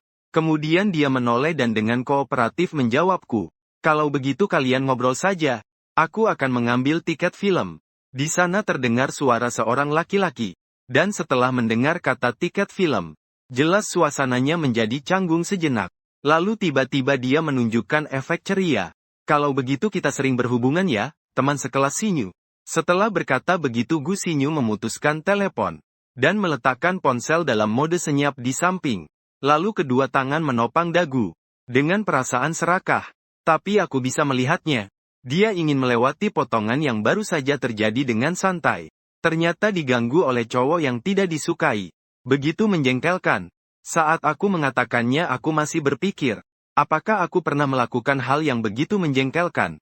Tiba-tiba pikiran mulai menelusuri berbagai adegan. Melakukan evaluasi kehidupan. Syukurlah aku selalu menjadi pihak yang diganggu. Ini entah harus bilang apa. Karena tidak terlalu dekat. Jadi telepon ini terasa cukup canggung. Gu Xingyu menggelengkan kepala. Tidak menunjukkan rasa tidak suka. Yang dia tidak suka adalah jenis orang yang tidak pernah bicara sepatah kata pun. Lalu tiba-tiba menambahkan bahwa dia menyukainya. Karena hal seperti ini sering terjadi di kelas 1 SMA. Jadi kemudian dia memutuskan untuk tidak pulang ke rumah. Selain orang-orang di luar kelas sendiri. Tapi Gu Xingyu melihatku dengan penjelasan yang cukup serius. Aku bukan orang yang sombong atau apa. Kalau dia sejak awal sudah berteman denganku. Bukannya seperti ini, di sekolah sama sekali asing. Tapi di Penguin chatting begitu banyak. Aku tidak akan berpikir seperti ini. Sebenarnya Fang Yuan, kamu hanya perlu lihat wajahku yang rapi, cantik, dan tenang ini. Gu Xingyu baru ingin mengatakan sesuatu. Tapi kata-kata itu terhenti di mulutnya. Sebenarnya, Fang Yuan, kepribadianmu sudah bagus. Meskipun memberikan kesan yang sangat alami. Tapi tidak akan sembarangan melewati batas. Melakukan hal yang membuat orang lain malu. Memberikan kesan percaya diri dan tenang dari dalam sampai keluar. Aku tidak pernah merasakan sedikit pun kamu ingin menyenangkan dia. Tentu saja tidak perlu menyenangkan dia sejak awal. Laki-laki itu juga tidak perlu bersikap seperti itu padanya. Baik sebagai teman sekelas, teman, atau pasangan. Semua seharusnya setara. Kenapa setengah bilang, mau memuji kamu, tapi takut kamu menjadi sombong. Jadi memutuskan untuk menyimpan pendapat. Untuk memotivasi kamu maju. Gu Xingyu malah mulai cerewet. Benar-benar langka. Hanya bisa bilang aku masih terlalu polos. Hanya karena dia memasakkan beberapa kali untuk dirinya sendiri. Langsung menganggap dia tipe istri baik nan ibu rumah tangga tetangga. Tapi jelas itu terlalu dangkal. Gu Xingyu. Kalau ini buku itu, aku cuma menganggap baru membalikkan halaman depan. Baik. Aku dengan malas memberi jawaban. Lalu terus diam-diam meniup angin bersamanya. Suasananya sangat harmonis. Meski tidak bicara, tetap membuat tubuh jadi rileks. Perasaan lega dan tenang. Sampai seorang wanita berambut panjang mengenakan gaun tali merah. Berdiri dengan wajar memasuki pandangan kami. Itu seharusnya satu orang, kan? Dia berdiri di sungai sedang apa? Tidak seperti sedang menangkap ikan. Melihat pemandangan ini, kedua orang itu jelas ketakutan. Reaksi mereka menjadi lambat. Sekitar masing-masing terdiam lebih dari 10 detik baru akhirnya sadar. Orang itu akan mati. Tapi belum sempat aku pergi menghentikannya. Wanita itu tiba-tiba tergelincir di dasar sungai. Tubuhnya langsung miring dan jatuh ke dalam sungai. Mulai berusaha keras berjuang. Saat itu aku tidak sempat berpikir. Segera melepas baju atas untuk bersiap turun tangan. Lalu aku melihat Gu Xingyu dari belakang memeluk erat. Cukup lapor polisi saja. Kamu sendiri jangan pergi menyelamatkan orang. Tapi aku tidak menyangka Gu Xingyu akan begitu emosional. Orang yang tenggelam akan menarikmu. Kamu bukan seorang profesional. Turun ke air saat ini terlalu berbahaya. Jangan pergi atau lebih baik jangan pergi. Gu Xingyu kembali memegang tanganku.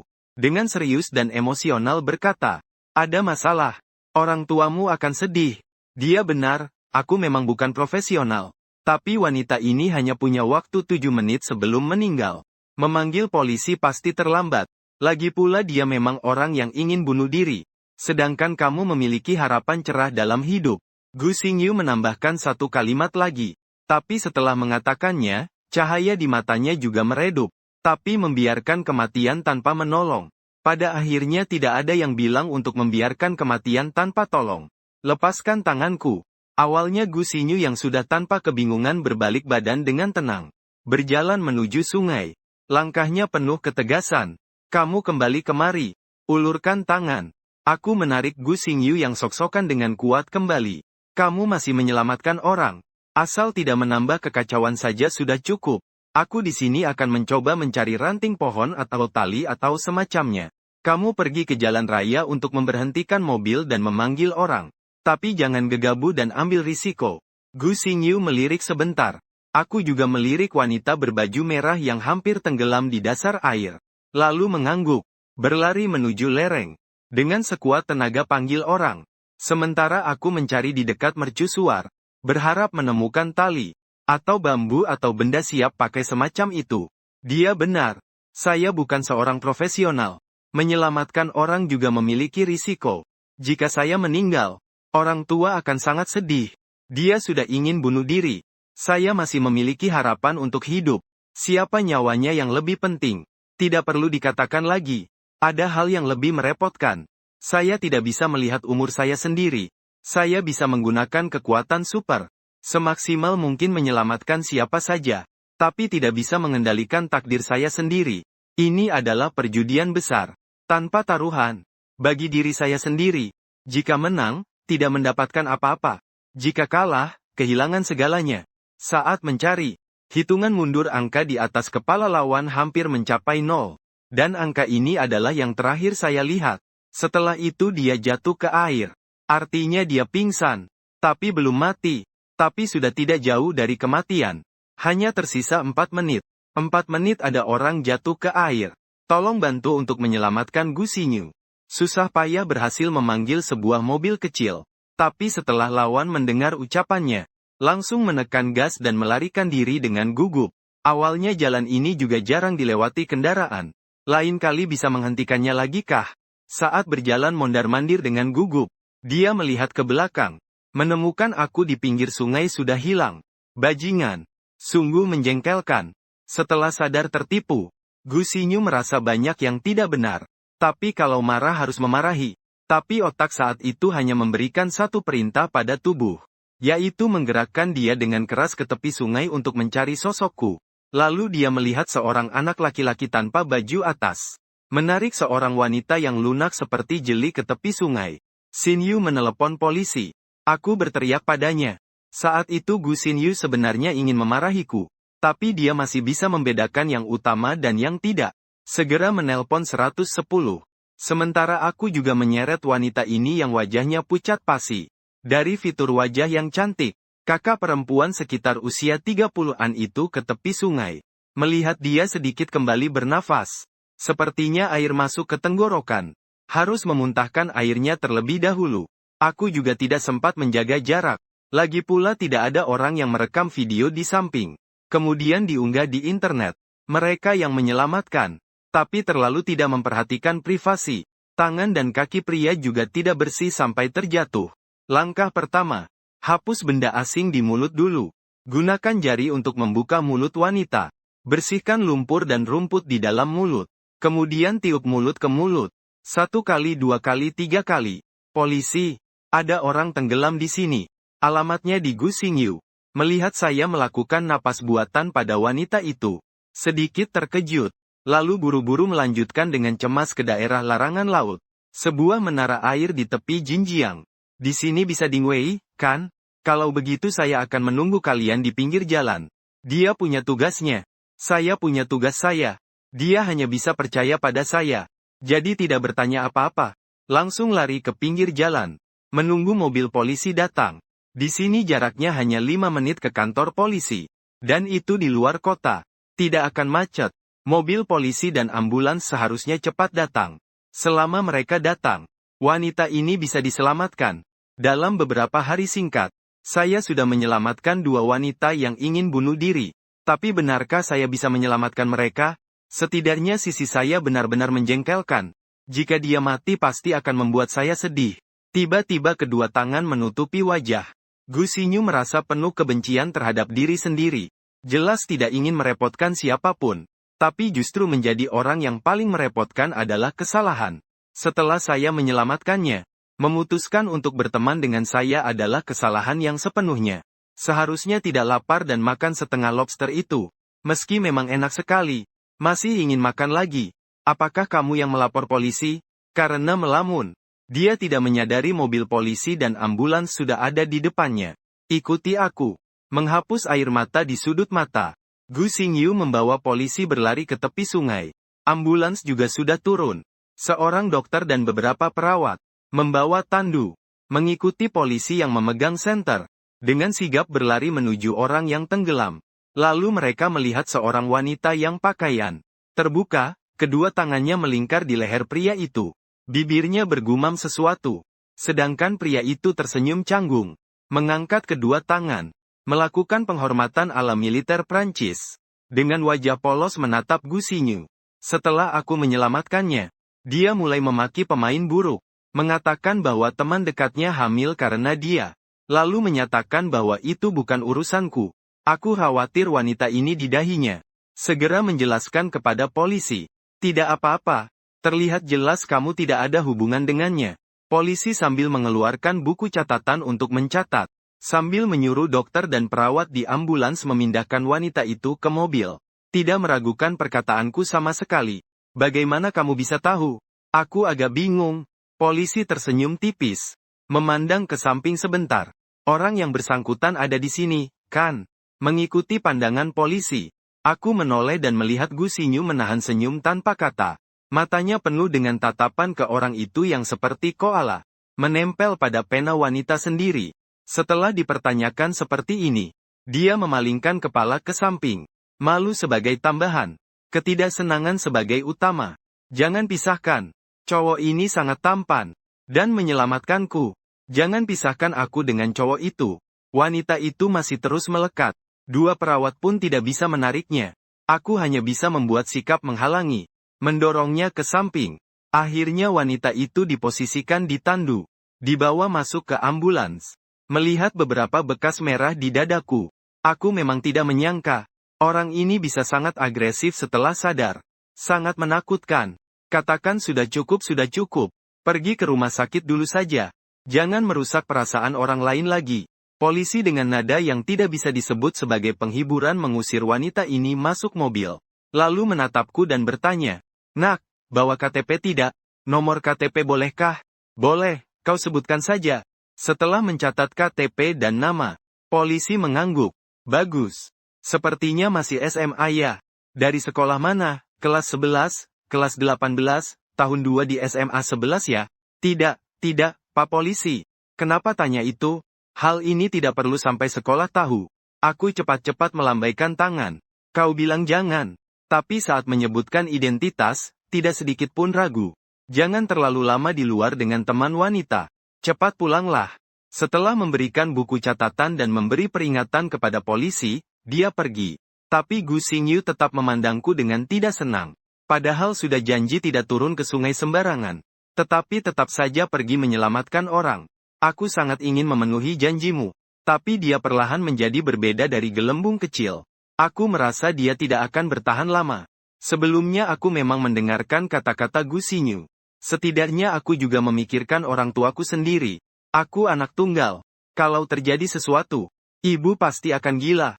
Bisa dibilang juga karena dia tidak mengeluarkan gelembung. Agar nanti saat aku menyelamatkannya tidak tertarik. Itulah kenapa aku turun ke air. Meski kamu menyelamatkannya, bisakah kamu jamin dia tidak akan bunuh diri lagi? Gu Xingyu memasukkan dirinya sendiri di situ. Merasa tidak adil untukku.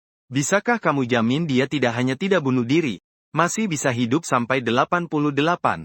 Kenapa dia tahu seberapa sakitnya bunuh diri? Maka dia tidak akan bunuh diri lagi. Aku berkata dengan yakin bahwa itu memang sedikit menyakitkan. Tapi mungkin caranya yang dipilih berbeda. Dia merasa mati sekali lagi sepertinya tidak terlalu menyakitkan. Tapi kalau aku berpikir seperti itu, maka dia tidak membantah. Tidak akan bunuh diri lagi kan? Bukankah kamu bilang dia tidak akan, lalu berhenti di tengah jalan? Gu Xingyu perlahan mengangkat kepala. Setelah melihat aku menatapnya dengan serius, dia baru sadar bahwa itu sedang ditanyakan padanya. Padahal sebelumnya aku sama sekali tidak pernah mengungkit masalah ini. Tidak, Gu Xingyu menggelengkan kepala. Kamu tidak sedang menipuku kan? Bukankah kamu tadi juga menipuku? Menggigit bibir dengan lembut. Gu Xingyu yang tidak bisa menjawab secara langsung kemudian memalingkan wajah setengahnya. Tak berani menatapku lagi. Aku selalu ingin bertanya apa yang terjadi padamu. Tapi tidak berani bertanya. Takut menyentuh luka di hatimu. Aku juga melihat ke arah lain. Terus terang saja. Setelah berinteraksi beberapa hari ini aku menemukan kamu masih bisa dibuat senang. Tidak benar. Bukan juga dibuat senang. Hanya saja jika bertemu hal yang menyenangkan tetap akan merasa senang.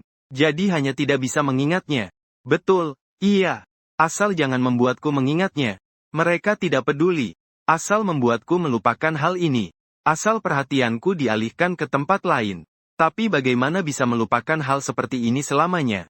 Setiap malam saat tidur sendiri, pasti akan menangis. Dengan keras menghapus air mata di kelopak mata. Tapi tidak disangka air mata semakin banyak saat dihapus. Wajah sudah menangis sampai tak bisa diperlihatkan ke orang. Jadi dia langsung membalikkan badan. Berjalan tanpa alas kaki ke arah jalan. Aku segera mengambil sepatunya. Dengan cepat mengikutinya. Seperti anjing kecil favorit yang mati. Ingin menangis dan mengadu tapi papa mama sedang bermain kartu. Tidak ada waktu untuk mengurusi dirinya. Gu Xingyu terus berjalan sambil menangis dengan rasa sedih. Akhirnya langsung berubah menjadi tangisan keras, yang sangat sedih. Kakinya menginjak jalan aspal yang penuh kerikil kecil. Telapak kakinya sampai lecet merah. Dia tetap tidak peduli apa-apa. Juga tidak tahu tujuannya kemana. Terus berjalan ke depan. Jangan ikut aku ya. Gu Xingyu merasakan ada seseorang yang mengikutinya dari belakang. Jadi sambil menangis dan meraung dia mulai mengadu. Dan aku juga berhenti melangkah. Tanpa disadari, angka di kepala lawan berubah. Bukan 0,1 bukan 1 bukan 2 adalah angka yang sangat panjang. Ternyata hanya perlu meluapkan saja ya. Lalu apa perlu apa yang aku lakukan beberapa hari ini? Apakah kamu punya kebersamaan beberapa hari ini?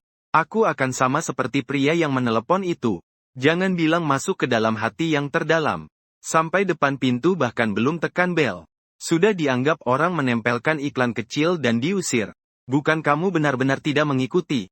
Sambil menangis, Gu Xingyu menoleh dan menemukan. Aku benar-benar setelah mendengar kata-katanya. Menangis lebih menyedihkan. Suaramu menangis sudah serak. Benar-benar sama sekali tidak manja ya. Tidak canggung. Berbicara terus terang.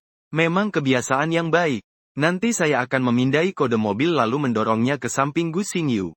Menggunakan kaki untuk menurunkan penyangga. Apakah aku yang akan membantumu memakai atau kamu harus mandiri?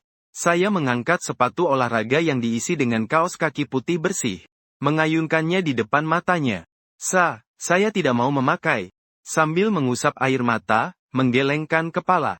Gu Xingyu menggelengkan kepala. Dengan suara tersendat dan terseduh-seduh berkata, aku mau pakai sepatu apa? Aku tidak mau sepatu. Aku mau terbang ke langit. Menjadi sebuah bintang. Ketika orang sedang pamer, mereka tidak memakai otak. Dan ketika orang sedang menangis, sistem bahasa akan runtuh sejenak. Jelas dia sekarang seperti anak kecil yang berdiri telanjang kaki di jalan beton di musim panas. Menangis keras-keras. Memakai sepatu pun tidak akan mengganggu menjadi seekor orang utan bukan? Saya sedikit membungkuk. Berlutut setengah jongkok. Tepat saat akan mengambil kaus kaki. Gu Xingyu segera mengeluarkan kaus kaki dari sepatu. Dengan air mata berkilau, tersedak berkata, ini kaus kaki berbintang. Aku ingin memakainya sendiri. Setelah memakai kaus kaki, aku akan terbang ke langit lagi. Menjadi bintang juga. Tertempel di antara dua bintang itu. Dua bintang di langit juga sedang melihatmu. Mereka berharap kamu bahagia dan senang. Ukuran kaki Gu Xingyu adalah 36. Aku bisa menggenggam sepatunya dengan satu tangan. Membantunya memakai sepatunya dengan baik. Lalu dengan sangat mahir mengikat tali sepatu menjadi dua pita. Bagaimana Nini tahu itu? Sambil mengusap air mata di sudut mata dengan punggung tangan. Gu Xingyu bertanya dengan bingung. Telepon dengan bibi. Tahu tante. Kamu telepon tanteku. Orang di ujung telepon bilang tante Gu Xingyu belum sadar. Orang normal bukannya harus bilang, tantemu, ya. Tapi aku memang selalu punya kebiasaan mengunyah kata saat bicara. Bahkan menulis pun karena goresan yang rumit. Menulis, asli, jadi, juga bisa dimengertikan. Kamu membakar arang di dalam ruangan. Keesokan harinya, aku cari Pak Tua yang rutin berolahraga di lantai bawah. Dan minta nomor telepon tantemu. Lalu menanyakan beberapa kondisi. Dia juga memberitahuku apa yang terjadi di kampung halamanmu. Setelah selesai bicara, aku lanjut jujur menambahkan. Dia tidak tahu aku tetanggamu. Aku telepon dengan mengaku sebagai teman sekelasmu. Pasti nanti dia akan bertanya lagi. Memikirkan tante yang tegas itu. Gu Xingyu bertanya dengan suara pelan. Lalu harus bagaimana? Dia orangnya sangat serius. Aku memakai tangan untuk menopang dahi. Agak ingin menghindar. Bagaimanapun, dia punya aura guru senior yang kuat. Aku tidak tahan dengan itu. Kalau kamu tidak takut, aku akan memberitahunya tentang hal ini. Kalau tidak, kalau dia tahu kamu berbohong padanya. Sebenarnya bukan teman sekelasku. Dia mungkin akan berpikir berlebihan. Kalau begitu kamu bilang apa ke dia? Seorang teman baik tetanggaku menyelamatkan nyawaku. Jangan pernah bicara tentang kamu bunuh diri. Jangan bilang itu akan membuat orang dewasa khawatir. Kalau begitu aku bilang air mata Gu Xingyu sudah kering. Merokok juga hanya lihat aku dan mencoba dengan nada mencoba. Aku bilang tante ini nama Fang Yuan. Kamu bisa memanggilnya Fang Yuan. Sebaiknya dia bukan guru bahasa. Sastra omong kosong apa ini? Jadi, Gu Xingyu menatap mataku. Menggunakan pandangannya untuk menangkap lawan. Bertanya dengan agak gelisah. Kamu takut padanya gak? Ada apa takutnya sih? Meski dia guru senior. Siswa di bawah 600 poin. Di matanya seperti semut yang hina. Tapi dia juga gak ngajarin aku. Aku gak takut. Maksudku, Aku memperkenalkan kamu padanya. Kamu takut gak? Barusan belum paham. Saat lawan mengulanginya 2 kali, aku tiba-tiba berhenti. Terjebak dalam perjuangan di mana pandangan tak tahu harus diarahkan kemana. Xiao Fang, kamu harus minta tetangga dong. Kalau begitu bawakan ke aku saja. Perkembangan ini juga terlalu cepat, ya ampun. Setelah melemparkan satu kata seperti itu, aku berbalik. Langsung duduk. Sepeda listrik berbagi yang untuk sementara belum disponsori dengan nama. Apa maksudnya baik? Gu Xingyu menunjuk punggungku yang basah dengan jarinya.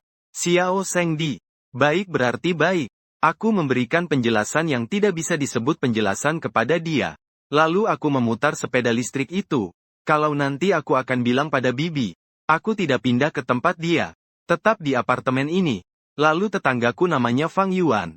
Itu yang sebelumnya meneleponmu, ya. Aku menjawab hanya dengan satu kata lagi. Kamu benar-benar dingin ya? Gu Xingyu dengan santai mengeluhkan. Dia hanya tahu aku diam dan pura-pura jagoan. Tapi kalau dia melihatku dari depan, dia akan tahu kenapa harus melompat satu persatu kata. Karena saat itu wajahku jarang terlihat panik. Aku yang tingginya sekitar 1,8 meter. Ternyata malah takut pada seorang gadis yang tingginya sedikit di atas 1,6 meter. Dan alasan ketakutannya ternyata adalah, kalau begitu aku akan lapor orang tua. Gu Xingyu yang orang tuanya sudah meninggal hanya memiliki seorang bibi. Dia mengenalkanku pada satu-satunya keluarganya. Dan juga bilang kalau tidak pindah akan tinggal di sini. Biar dia tenang. Karena Tuan Fang Yuan di seberang rumah adalah orang yang baik dan ramah. Mungkin aku terlalu berimajinasi. Bahkan sampai membayangkan adegan di masa depan. Bibi itu bukan anak miskin. Aku nggak bilang dia miskin. Tapi dia cuma lulusan sarjana. Bahkan bukan lulusan pasca sarjana, hanya sarjana biasa. Bukan dari universitas papan atas. Hanya dari universitas yang kurang terkenal. Tentu saja hal seperti ini seharusnya tidak akan terjadi. Karena aku sudah bertekad untuk masuk Huasheng. Omong-omong Gu Xingyu tiba-tiba teringat sesuatu. Mengatakan, masih ingat kamu memanggilku apa saat kamu naik dari sungai? Aku bilang itu adalah Xinyu alarm. Tapi itu ada alasannya. Seperti yang diketahui semua orang. Aku adalah orang yang suka menghilangkan kata saat bicara. Ditambah waktu itu aku agak buru-buru. Aku harus berbicara singkat. Jadi memanggil Xinyu itu sangat normal. Tidak ada arti khusus. Juga bukan julukan. Teman-teman baikku memanggilku Xingyu. Kalau tidak kamu bisa memanggilku Xingyu juga. Daripada beradu kecerdasan dan keberanian dengan udara. Lalu hampir marah. Semua. Gu Xingyu. Yang terus terang tidak sesuai dengan wajahnya yang harusnya seperti gadis manis. Pendiam dan anggun. Berbicara terus terang. Itulah jalan sabar Gu Xingyu. Kalau begitu aku harus memanggilmu apa? Bagaimana biasanya teman baikmu memanggilmu? Kamu bilang Zhou Yu ya? Sebenarnya dia seharusnya memanggilku ayah. Kadang-kadang dia memanggilku papa 2 kali. Sekarang dia sedang dalam masa pemberontakan. Jadi dia langsung memanggil namaku. Kepentingan laki-laki terhadap urutan generasi. Gadis seperti Gu Xingyu tidak akan pernah mengerti. Tapi dia mengerti aku. Kalau begitu aku masih akan memanggilmu Fang Yuan. Apakah kamu akan lebih nyaman? Orang tua Fang pilih satu dari Fang Yuan saja. Fang Yuan saja. Untuk mencegah panggilan aneh menjadi biasa. Gu Xingyu segera memutuskan. Sebenarnya ini tidak bisa dihindari. Nama 3 huruf disebut 3 huruf terakhir terasa akrab. Sedangkan 2 huruf, langsung memanggil nama juga tidak terlalu asing. Sedangkan panggilan dengan 1 huruf asli, terasa masih terlalu dini. Aku yang tiba-tiba sedang mengendarai sepeda mengingatkannya untuk tidak bersuara. Membuat Gu Xingyu terkejut sejenak. Lalu sepeda listrik perlahan berhenti di tepi semak-semak di pinggir jalan. Saat dia penasaran dan mencoba melihat keluar, aku tiba-tiba mengangkat tangan. Dengan cepat melambai ke bawah. Padahal Gu Xingyu duduk dengan baik-baik. Namun aku tiba-tiba mengangkat tangan. Seketika itu juga menepuk kepalanya. Dengan suara tepuk. Dia langsung menggigil memegang kepalanya. Kang Ning, aduh, kamu kenapa? Maaf ya, tersasar kena aku. Berbalik dari sebelah kiri. Permintaan maaf yang ringan saja. Lalu aku mengulurkan tangan yang terkepal namun longgar. Apa itu? Gu Xingyu memandang telapak tangan lawan dengan bingung. Setelah mendengar suara sesuatu yang menggetarkan sayapnya, langsung jadi panik. Dengan gugup bertanya, apa yang kamu tangkap? Jangan-jangan itu serangga. Pelan-pelan aku membuka telapak tangan. Sebuah cahaya hijau muda yang berpendar perlahan naik seperti lampion Kongming. Lalu tepat di titik fokus pandangan mereka berdua, itu mengepak dan melayang. Bintang ini aku berikan untukmu sebagai kemampuan super ke-20. Melangkah maju tidak berarti harus sepenuhnya meninggalkan masa lalu. Tapi untuk berani melangkah maju, Xia Xinyu harus membangun sebuah pola pikir. Semua yang terjadi adalah bagian pembuka. Hidup sebelum ini hanyalah prolog. Setibanya di pintu, Xia Xinyu berhenti melangkah. Kamu cepat-cepat mandi dulu ya. Ingin bicara tapi terhenti. Meskipun sakit sudah tidak masalah. Tapi kondisi psikologis masih membuat khawatir. Kalau ada apa-apa, cukup kirim WeChat saja ke aku. Cari aku juga boleh. Tapi jangan langsung buka pintu. Ketik dulu pintunya ya. Xia Xinyu tertawa terbahak-bahak berkata. Kunci pintumu itu juga sebaiknya diperbaiki. Kalau tidak, memang kurang aman. Meskipun di rumah kecil ini maling pun harus menangis melempar 200 yuan. Tapi bagaimanapun di dalam ada seorang gadis 17 tahun yang polos. Tidak bisa menjamin seberapa tinggi batas moral lawan. Kalau tidak seperti diri sendiri yang benar-benar tidak bisa. Masih bisa menghadapi dengan anggar. Kalau begitu aku pulang dulu ya